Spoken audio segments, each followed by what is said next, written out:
नमस्कार दोस्तों, आपका स्वागत है। आज जो हम कहानी देखने वाले हैं वो डिस्कवरी के एक शो से ली गई है जिसका नाम है लॉन्ग आइलैंड मीडियम। और इस शो में दोस्तों टेरेसा नाम की एक साइकिक थी। वो जो जिन लोगों ने अगर किसी अपने को खोया है तो उनके संदेश उनको देने में मदद करती थी। आज उनके पास जो लड़की आई थी उसका नाम है टिफ़िनी। टिफ़िनी के पिताजी उसको छोड़कर कुछ दिनों पहले गए थे और इसके बाद वो बहुत ही दुखी थे अपने पिताजी के लिए और इस वजह से वो टेरेसा के पास आई थी। उसने टेरेसा के साथ सेशन किया था। सबसे पहले टेरेसा ने जब उसके पिताजी की आत्मा से कनेक्शन किया, सबसे पहले उसको ये दिखा कि थोड़ी सी पृष्ठभूमि आपको बताता हूँ कि टिफ़िनी जो है वो उसके जो पिताजी थे उसने कभी भी टिफ़िनी को पिताजी का प्यार नहीं दिया। वो हमेशा उससे दूरी बना कर रहते थे। अगर वो पैर से भी कुछ कहने आई तो फिर भी मतलब जब तक वो बड़ी होती गई उन्होंने कभी भी दिल से मतलब उसको प्यार किया ही नहीं। कभी उसकी शादी में भी मतलब अच्छे से इन्वॉल्व होना, हमारी बेटी की शादी है, इस तरीके से उन्होंने प्यार कभी भी नहीं दिया। लेकिन क्या पता टिफ़िनी को अपने पिताजी को लेकर बहुत ही उसके दिल में बहुत ही ज़्यादा सम्मान था, बहुत ही ज़्यादा प्यार था। तो इस वजह से वो टेरेसा के पास आई थी।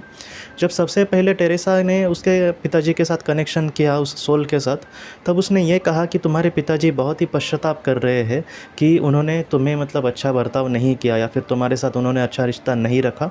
इसका आज उन्हें बहुत बुरा लग रहा है। तो ये बात सुनकर टिफ़िनी को बहुत बुरा लगा कि कहीं ना कहीं आज उनको पता चला कि मेरे दिल में उनके लिए कितनी प्यार है। कभी कभी ऐसा ही होता होगा, आपने भी देखा होगा कि हम किसी के लिए कुछ करते हैं लेकिन उस इंसान को कीमत ही नहीं होती आखिर तक।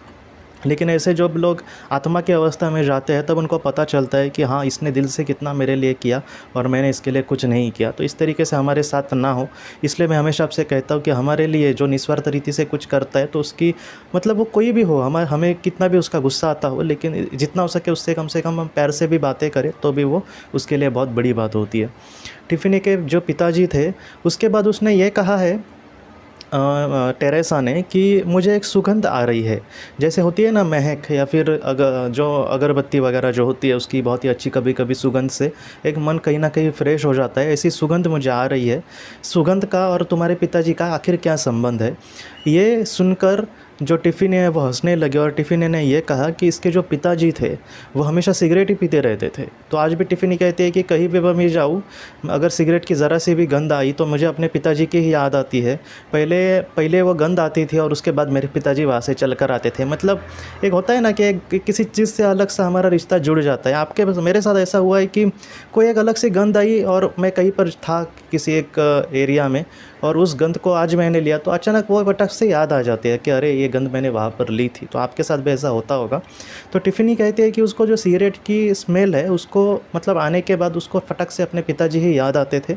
और आज सिगरेट कहीं ना कहीं बुरी ही मानी जाती है दोस्तों, और मैं भी आपसे यही अनुरोध करूंगा कि जितना हो सके आप इसे छोड़ने की कोशिश करें, कम करें और बाद में एक बार छोड़ दें, क्योंकि ये हमारे शरीर पर बुरा असर डालती है।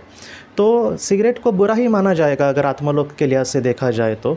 इसमें क्या हुआ कि जब वो ज़िंदा थे पृथ्वी पर तो कहीं ना कहीं उनको वो लत लग गई थी। तो आज कहीं ना कहीं वो टिफ़िनी को ये समझा रहे थे कि आज मेरे शरीर से कितनी अच्छी स्मेल आ रही है।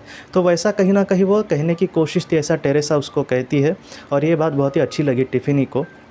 बाद में टेरेसा के पिताजी ने ये कहा है कि एक कैसे होता है देखिए दोस्तों कि जो साइकिक्स होते हैं उनके साथ आत्मा एक कनेक्शन बहुत ही अच्छे से अपना बना सकती है। लेकिन जो नॉर्मल हमारे जैसे जो लोग होते हैं, आम इंसान जिनको साइकिक की शक्ति नहीं मिलती, तो उनके लिए वो नॉर्मल सी चीज़ें होती है। तो इन्होंने क्या किया कि उन्होंने कहा कि तुम्हारे जो पिताजी है मेरे मन में कुछ ऐसी फीलिंग डाल रहे। अभी कोई शब्द जो मुझे अगर कुछ कहना है तो मैं शब्दों का प्रयोग करूँगा, लेकिन कोई भावना मेरे मन में डालनी है तो वो शब्दों से नहीं होगी। तो वो जो भावना है, टेरेसा ने एकदम खुलकर कहा है कि वो भावनाएं कैसी है।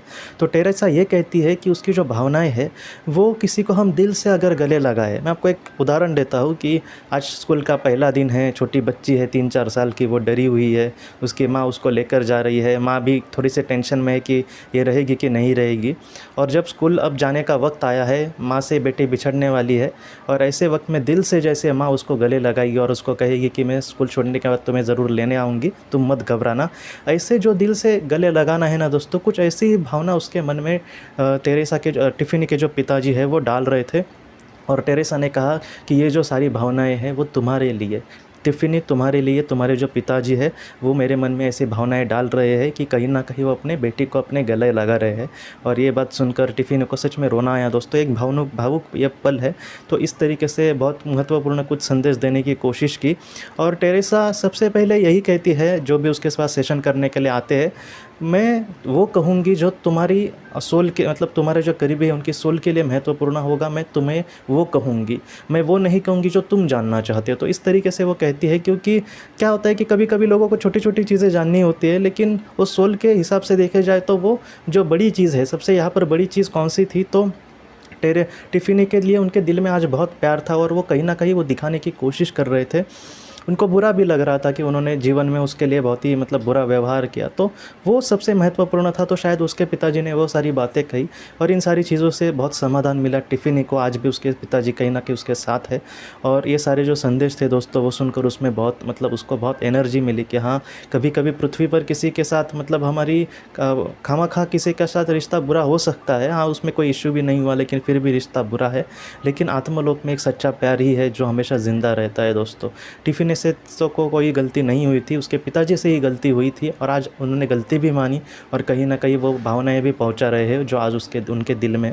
तो ये सारी जो चीज़ें हैं वो हमें यही सिखाती है दोस्तों। ज़्यादातर ऐसी जो वीडियो बनाने का उद्देश्य है वो यही है कि अगर किसी अपने को खोया तो आपके जो अपने हैं वो हमेशा आपके साथ है दोस्तों। आप प्लीज़ चिंता मत करना। आप मतलब एक ना एक दिन उनसे मिलेंगे और उनके साथ बहुत सारी ज़िंदगी जी सकेंगे। बस जीवन में आप अपने हिसाब से आगे बढ़ने की कोशिश करना। आपके जो अपने हैं वो आज डायरेक्टली हम उनको देख नहीं सकते, लेकिन उनका जो आशीर्वाद है वो हमेशा आपके साथ है दोस्तों। तो दोस्तों हम अपनी अगली वीडियो में मिलते हैं। आप अपने परिवार का ख्याल रखना। आपका बहुत बहुत धन्यवाद। ज़िंदगी की रोशनी ये एक कंसल्टेंसी है जो ऐसे लोगों को मदद करने की कोशिश करती है जिन्होंने किसी अपने को खोया है या फिर जो लोग अपने जीवन में बहुत ही ज़्यादा दुखी है। जो लोग इस संस्था के साथ जुड़ते हैं उनको इस विषय की किताबें और जानकारी भेजी जाएगी। इसके साथ साथ जो लोग पास्ट लाइफ रिग्रेशन थेरेपिस्ट के पास नहीं जा सकते, अगर वो घर पे अभ्यास कर सके, इस वजह से उनको पास्ट लाइफ रिग्रेशन की ऑडियोज़ भी भेजी जाएगी। और इसके साथ साथ ध्यान में एकाग्रता बढ़ाने के लिए कुल मिलाकर 5 ऑडियोज़ भी उनको भेजी जाएंगी। तो जो लोग इस संस्था के साथ जुड़ते हैं उनको यह सारी चीज़ें उनके ईमेल पर या फिर व्हाट्सएप पर भेजी जाएंगी। अगर आपको इस संस्था के साथ जुड़ना है तो कृपया इस नंबर पे व्हाट्सएप करें।